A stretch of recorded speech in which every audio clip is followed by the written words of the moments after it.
Sure. I'll start with the active archive case. So that is just the place where we put cases where we don't have enough scientific information to resolve them at that time, but we're always looking for opportunities to correlate them to new cases that come in as the new cases come in, as well as enrich those cases with additional data.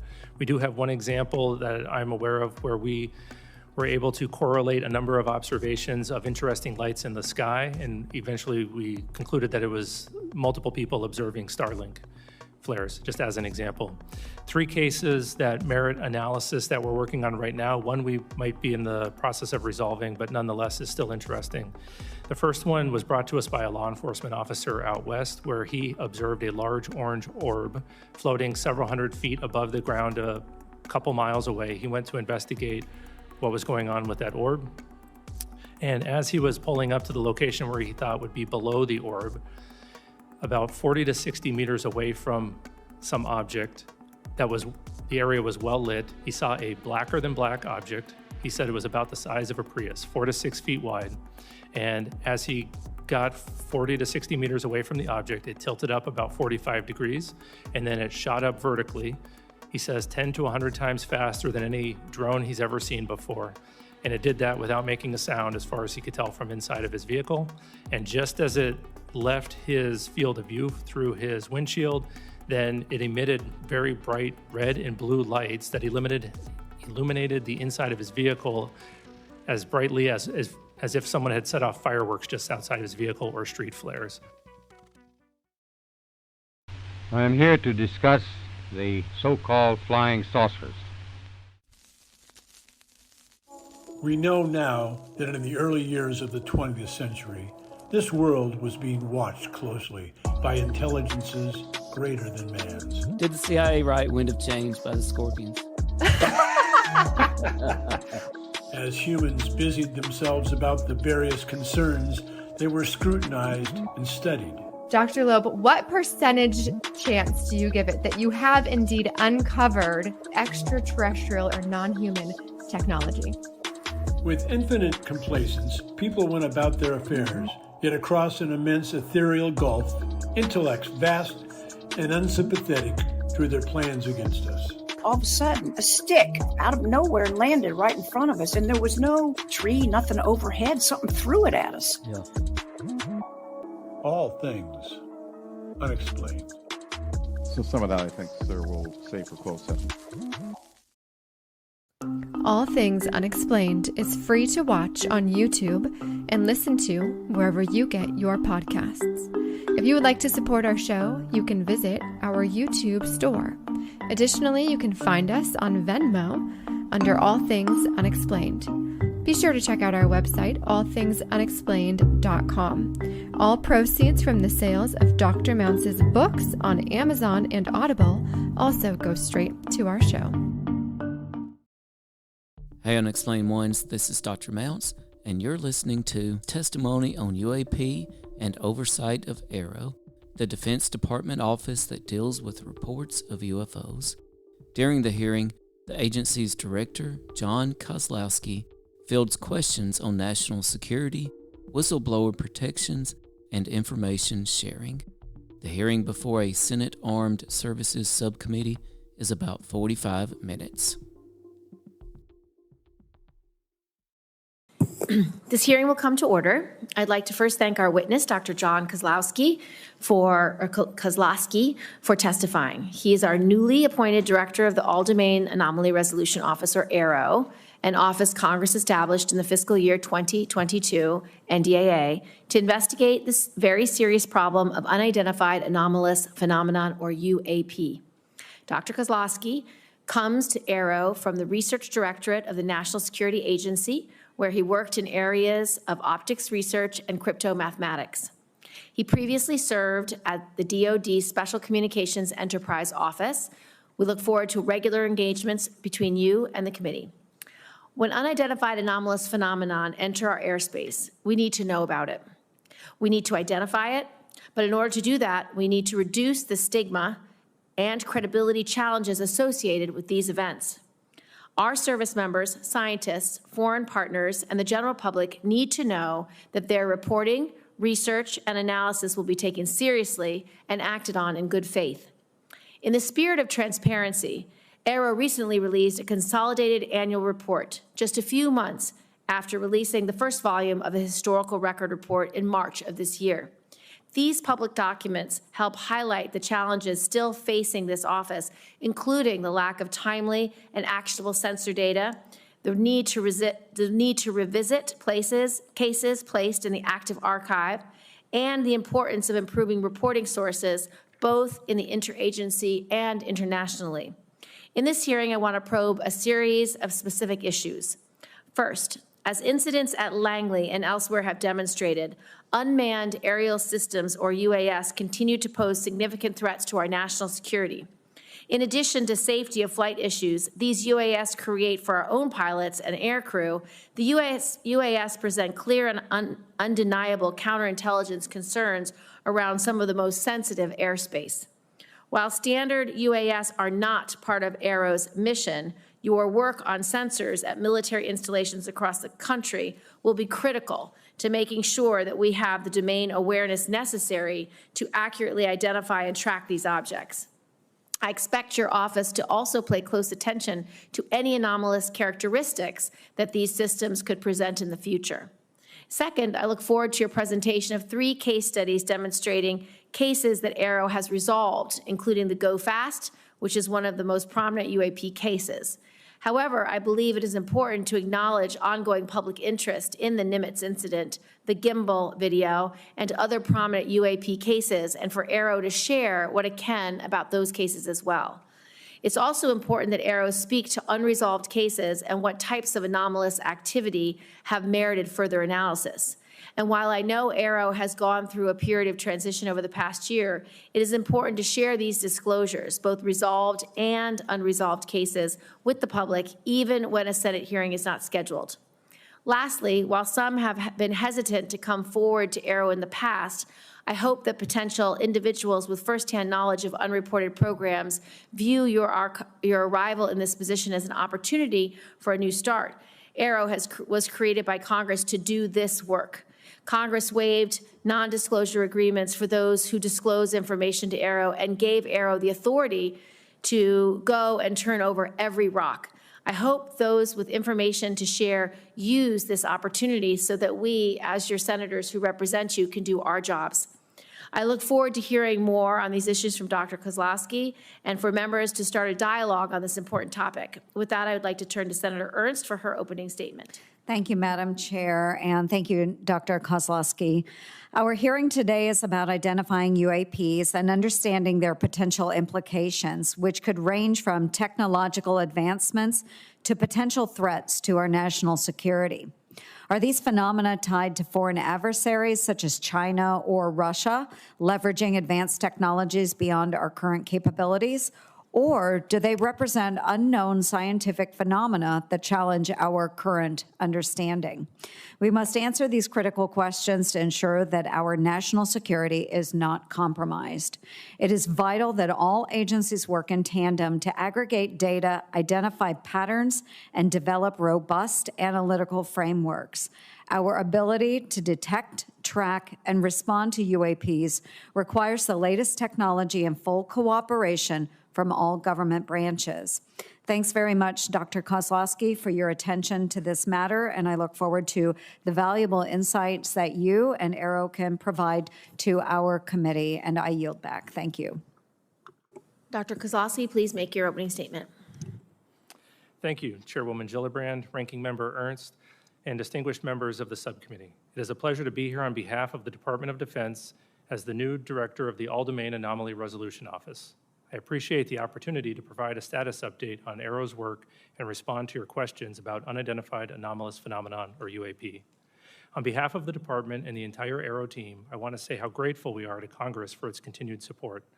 Unidentified objects in any domain pose potential threats to U.S. safety and security. Reports of UAP activity, particularly near national security sites, must be treated seriously and investigated with scientific rigor by the U.S. government. By way of introduction, I'm Jon Kosloski. I'm a researcher at my core with an academic background in mathematics, physics, and engineering. I've spent most of my career at the National Security Agency, leading advanced research in the areas of optics, computing, and cryptomathematics. By nature, I am drawn to tough scientific problems, which is what brought me to AARO and the UAP mission. Since I arrived at AARO in August, I've been impressed by the breadth and depth of my team's experience and the framework they've established to rigorously analyze UAP reports. AARO has taken meaningful steps to improve data collection and retention, bolster sensor development, effectively triage UAP reports, and reduce the stigma of reporting UAP events. Last year, AARO worked with the DoD's Joint Staff to issue guidance to defense personnel worldwide on how to report UAP observations and is working with the military services regarding implementation. AARO has also launched a public website that features UAP imagery, case resolutions, material analysis, archival records, and more. These are only a few examples of AARO's recent progress, and we're just getting started. To date, AARO has over 1,600 UAP reports in its holdings from across the U.S. government. I'll share a slide in just a few minutes with updated UAP analytic trends. You'll see that many reports resolve the commonplace objects like birds, balloons, and unmanned systems, while others lack sufficient data for comprehensive analysis. Although only a small percentage of reports received by AARO are potentially anomalous, these are the cases that require significant time, resources, and a focused scientific inquiry by AARO and its network of partners. It is important to underscore that, to date, AARO has not discovered any verifiable evidence of extraterrestrial beings, activity, or technology. To accomplish AARO's national security mission, I have set 3 priorities for the office: building strong partnerships, promoting transparency, and scaling up the work of the office. AARO cannot do its work alone. Building partnerships across government, academia, industry, and with the public is essential to the success of the office. Strong cooperation with the military services is particularly important. We rely on their support to implement our reporting guidance and to amplify the message that there should be zero stigma associated with UAP reporting. We also rely on partnerships with the national labs, the Office of the Director of National Intelligence, FBI, Department of Homeland Security, NASA, all of which play a role in the whole of government effort to address UAP. Recognizing the talent and expertise that reside outside of the government, AARO will continue to explore new ways to partner with the academic and scientific communities to investigate its most complex UAP cases. A related priority for AARO is transparency.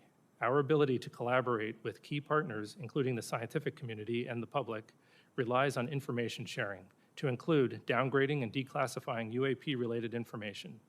In some cases, it may be unclear to the public why the DoD classified a piece of information in the first place. Why are photos of seemingly benign objects such as balloons classified? It's often the case that an object or phenomenon isn't itself a security concern, but the location, source, or method used to capture it is still sensitive.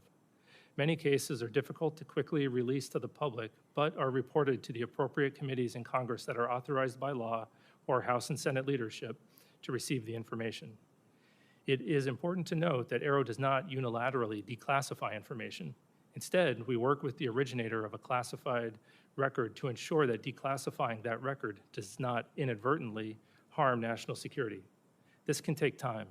Nonetheless, the department is committed to declassifying and publicly sharing more information on UAP while protecting sensitive sources and methods. I'll be sharing some newly declassified imagery in just a few minutes.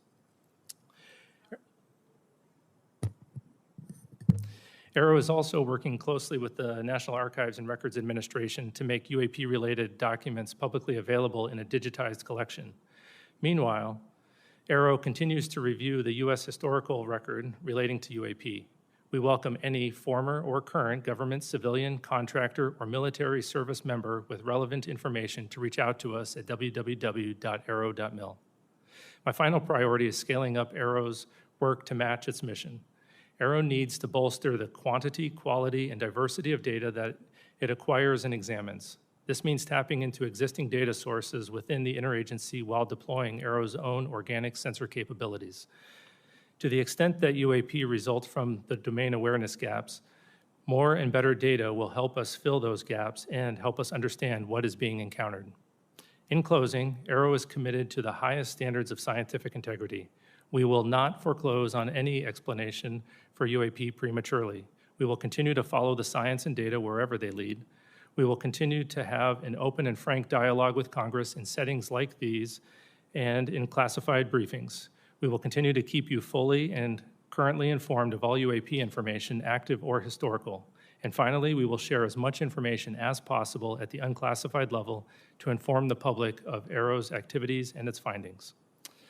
For now, I'd like to turn to a brief presentation of UAP trends and cases, and then I'd be happy to take questions.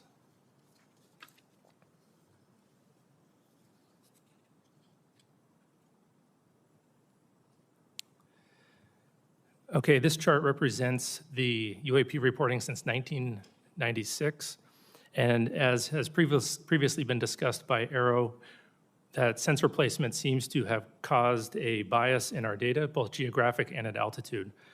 And we're working to resolve that bias in 2025 or reduce that bias through broader engagements with the DoD as well as the IC and the rest of the government, also by incorporating broader sensors into our data and through a public reporting mechanism that we hope to have live in mid-2025. On the left side, it shows the altitudes, and we'll see it's a bit cut off. We'll see that most of the reporting occurs between 15,000 and 25,000 feet. That happens to be where most of our sensors are. And the reporting above and below that is also often coming from those same platforms.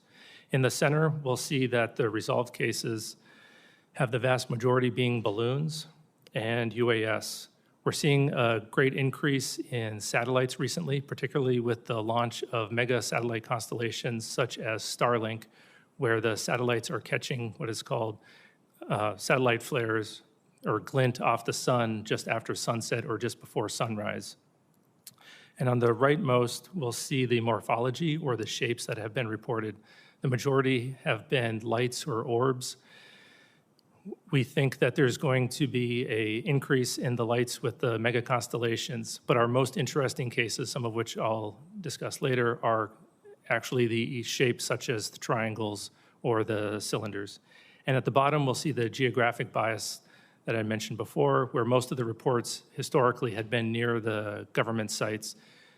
This bias has been reduced recently by reporting from the FAA. We now get weekly reports from them. And great thank you to our aviators for making those reports. It helps our analysis quite a bit. Okay, a case that we thought would be a transmedium case as it was reported is well known on the outside, known as the Puerto Rico case. It was data collected in 2013 when a Customs and Border Patrol aircraft observed an object flying near an airport in Puerto Rico. The green line in this diagram is the track that the airplane was taking, and those many crossed lines are the directions that the camera was facing at the time that the airplane was flying around the airport, and we'll watch the video in just a moment. The orange arrow in the center is where we assess that the UAP was actually flying, and transmedium means that it goes from one domain into another. In this case, it looks like it goes from the air into the water and then back into the air. We assess that it was actually flying over the airport the entire time. And this video was taken with infrared, and what appears to be the transmedium part where it goes into the water is actually where the temperature of the water is equal to the temperature of the object, and the camera can no longer distinguish between the two. It's not that the object actually goes into the water. And so we assess that the object, likely a pair of balloons or sky lanterns, was floating at about 7 knots over the airport and descending to about 200 meters. And this video will be released, and our report will be released later this year. The Go Fast was captured the public attention and congressional attention when it was made public in 2017. Looks like an object flying very fast over the water, very close to the water. Through a very careful geospatial intelligence analysis using trigonometry, we assess with high confidence that the object is not actually close to the water, but is rather closer to 13,000 feet. Diagram here shows as the platform is flying and capturing the object, if it is closer to the platform at a higher altitude, a trick of the eye called parallax makes it look like the object is moving much faster. And so we've written a detailed paper on parallax, released that on our website so that the public can literally check our math on this analysis. An interesting case, which I don't believe the public is familiar with, is captured in 2018 from a UAV flying in the Mediterranean, watching Mount Etna as it was erupting. And it appears that that object is flying through the plume of superheated gas and ash. This was a rather difficult case to resolve. We had to pull in support from a number of IC and S&T partners and even reach out to a volcanologist. And through very detailed 3D modeling and pixel-by-pixel analysis of the object as it's traversing across the clouds, they assessed that the object was actually 170 meters away from the plume and not flying through it. And to be clear, AARO does not believe every object is a bird, a balloon, or a UAV. We do have some very anomalous objects. It's just the nature of resolution. We can only resolve things that we understand. So we're now working on additional products where we can inform the public, Congress, and others of the objects as we're studying them, rather than once we've resolved them. With that, I'll take your questions. Thank you, Dr. Kosloski. I appreciate your testimony. It's been widely reported that individuals claiming firsthand knowledge of unreported UAP programs have been reluctant to engage with AARO. What message do you have for those individuals, and how will you work to gain their trust? I would let them know that Congress has gone out of its way to create the organization AARO specifically to conduct these sorts of investigations, and has uniquely empowered them to have access to all UAP-related information, whether that's historic or current. Mm-hmm. And we take that responsibility and those authorities very seriously. And so we have been reaching out to a broader community, encouraging folks who had talked to AARO personnel in the past and maybe felt uncomfortable to come back to us. We've met with several of their interlocutors and a couple of firsthand witnesses, and we are making great progress, and those firsthand witnesses that we have talked to do feel comfortable coming back to us. Mm-hmm. And so we hope that more folks that do have information would go to www.aaro.mil, fill out the form, send it to us so we can bring them in for interviews and add their information to our investigations. Thank you. I recently just read your report from March, your historic report, and I would encourage anyone who's interested in this topic to read the report, because when I was asked by a reporter about it, they said, well, it doesn't show any evidence of secret programs that have aliens. That's not how I read the report. What I read the report is the U.S. government took sightings extremely seriously over the last 75 years, put some of the greatest minds ever to analyze these cases because they assess them as some deeply unknown phenomena that may or may not cause threats, that may or may not be related to adversaries, but are certainly something that the U.S. government needed to know about. And what I read from this report is that we resolved numbers of cases, but in almost every instance, whether it was in the 40s, the 50s, the 60s, the 70s, the 80s, the 90s, the noughts, half the cases were unresolved. So I don't think this is an example of the government not taking these cases seriously. I think this is an example of our government spending 75 years taking these cases very seriously. And interestingly, for the group that put together this report, they didn't have access to any firsthand reporting. And so from my perspective, for whistleblowers and people who want to come in, please come in, because the purpose of AARO is so that the senators can do our job to provide oversight, accountability, and transparency. We find it very concerning that our pilots, that our Navy officers, that people who have sightings of UAPs are denigrated, are somehow dismissed or disregarded. They need to be protected. This is a huge issue for national security because, number one, we don't have domain awareness, which is very problematic. Number two, we don't have domain superiority if we don't understand how different UAPs are flying, what technology they're using, what their mission is, what their purpose is.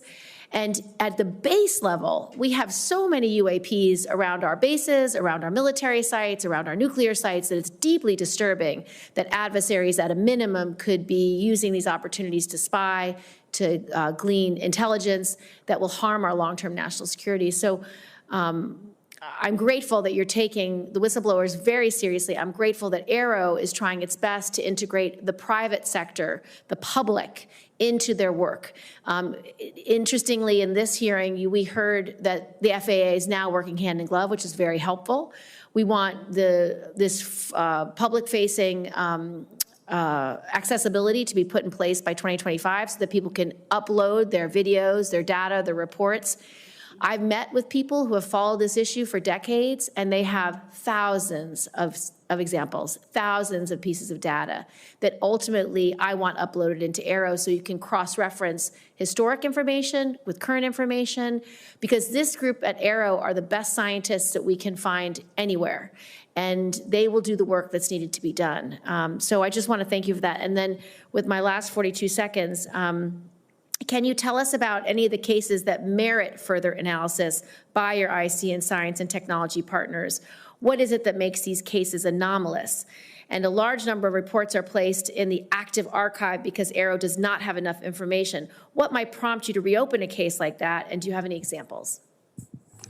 Sure. I'll start with the active archive case. So that is just the place where we put cases where we don't have enough scientific information to resolve them at that time, but we're always looking for opportunities to correlate them to new cases that come in, as the new cases come in, as well as enrich those cases with additional data. We do have one example that I'm aware of where we were able to correlate a number of observations of interesting lights in the sky, and eventually we concluded that it was multiple people observing Starlink flares, just as an example.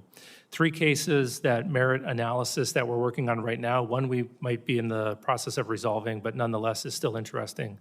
The first one was brought to us by a law enforcement officer out west, where he observed a large orange orb floating several hundred feet above the ground a couple miles away. He went to investigate what was going on with that orb.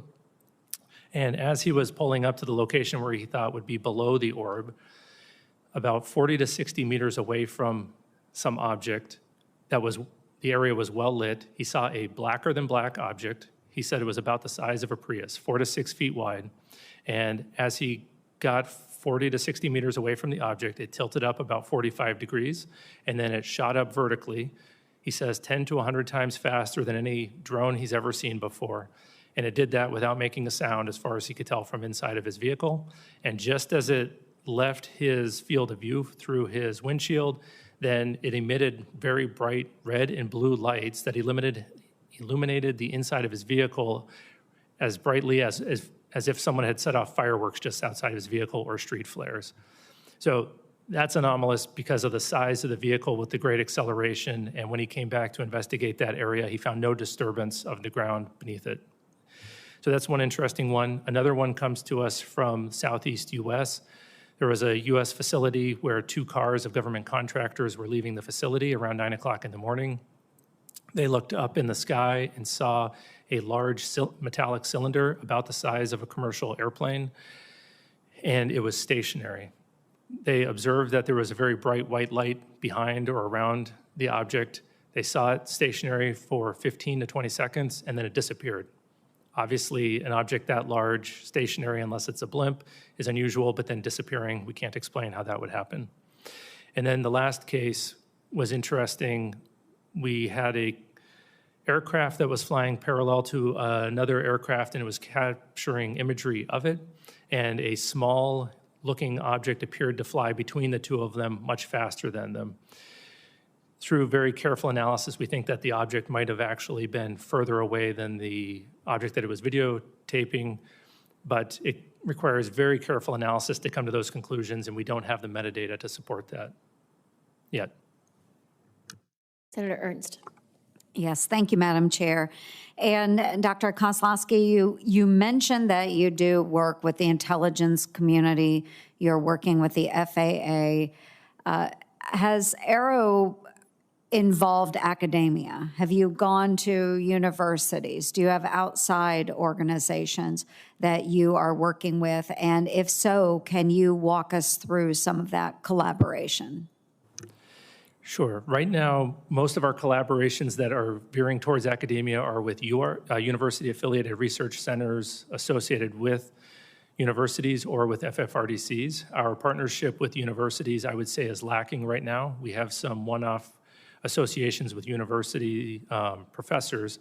However, that's our fault, and it's largely because of the need to declassify data. We need to give the professors something to work on before we can really engage them. So we're working significantly on a declassification effort. We've hired a number of declassification experts, and we're going to be trying to get cases like the ones that I just discussed here declassified so that we can engage with the universities on a regular basis and provide them the data. Talking to a scientist without data is going to be rather disappointing. So hopefully in 2025, we'll be increasing those efforts. Right. Well, I appreciate that. I think there's a huge pool of talent out there that you should tap into. Given the public's growing concern and interest in UAPs, how do you balance the need for the transparency that our public is demanding with the potential risks of revealing classified defense information? Yeah, that's always a concern that's on the front of our minds. We want to make sure that we're deconflicting both on potential U.S. programs and what the IC might be tracking for adversarial programs as we're aggregating that information and preparing to share it. However, oftentimes we can remove the discussion of the unidentified and anomalous activity from the sensitive information that our partners are concerned with. And that's usually going to be the platforms that the information was collected with if it is truly anomalous. And so we have our partners working alongside in the declassification of that data. Very good. And then without having to explain the UAP, what do we need to begin really doing about them? What precautions can we take? What should we be doing about them?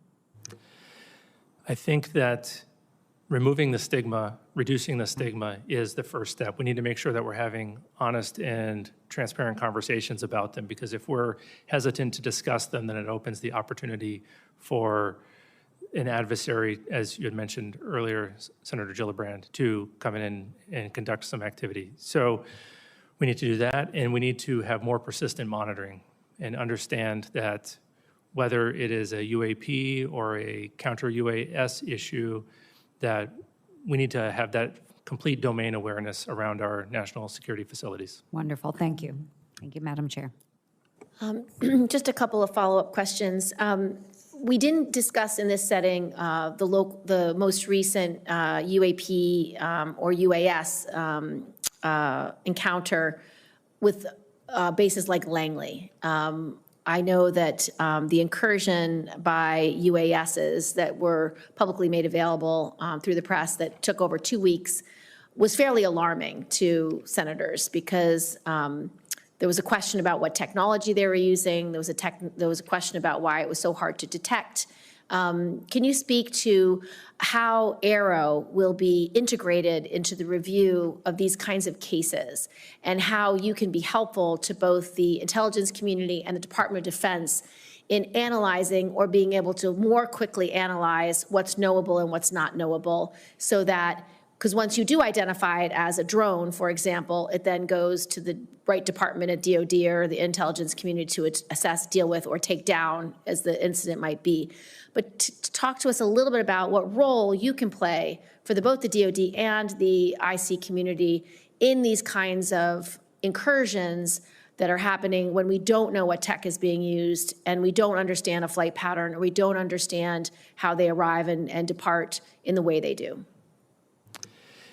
Yeah, we are generally going to be supporting them through an advisory capacity as an organization that naturally needs to conduct baseline experiments of the environment to see what normal looks like, whether it's balloons, birds, anomalous activity, or drones flying through an environment.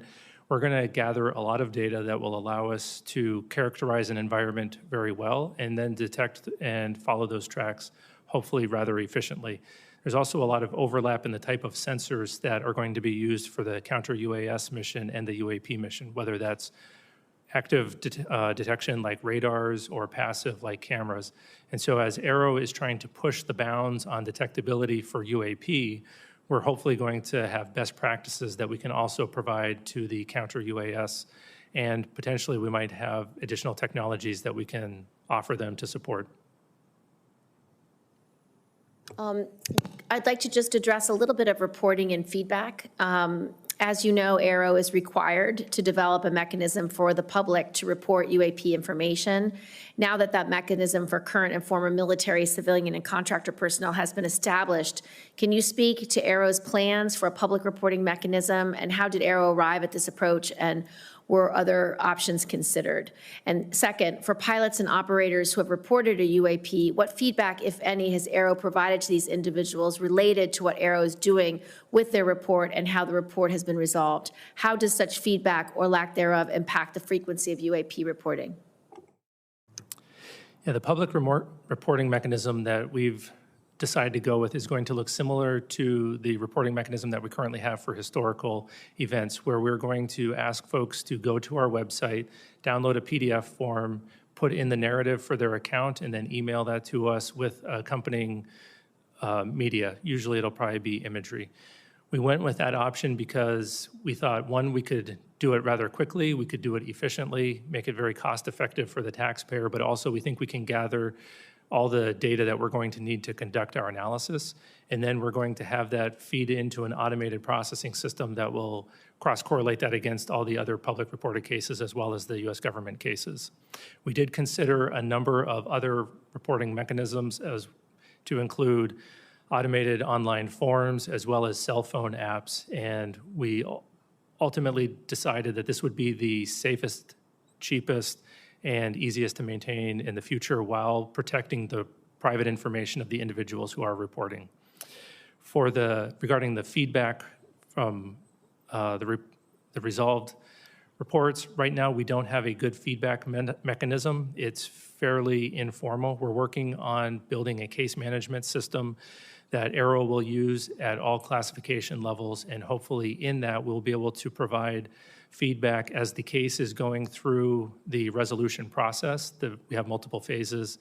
Then the folks who report that, whether it's a pilot at the classified level or someone potentially reporting through another mechanism, they'll get that automated feedback. And then it is not determined at this point yet how much information we'll be able to include in that feedback where it is in the process. It'll depend on the classification of the resolution of the case. My final question is there anything that you need to tell the Senate that you need from us, whether it's funding, whether it's support, whether it's legislation? Is there any requests that AARO has of us or anything else you need to brief us on for us to be able to do our jobs to protect our service members as well as integrate public interest and public data and information into the future analysis efforts of AARO? So first of all, I want to say thank you again. I think that the authorities that we have are remarkable, and I think that we are well-resourced as an office. The only ask that I would have is that you continue to champion us, particularly with witnesses, encourage them to come forward and report to us so that we can have a more fulsome investigation of the potential historic or ongoing legacy programs. Thank you so much. Hearing adjourned. All things unexplained. What's your hot take on Travis Taylor?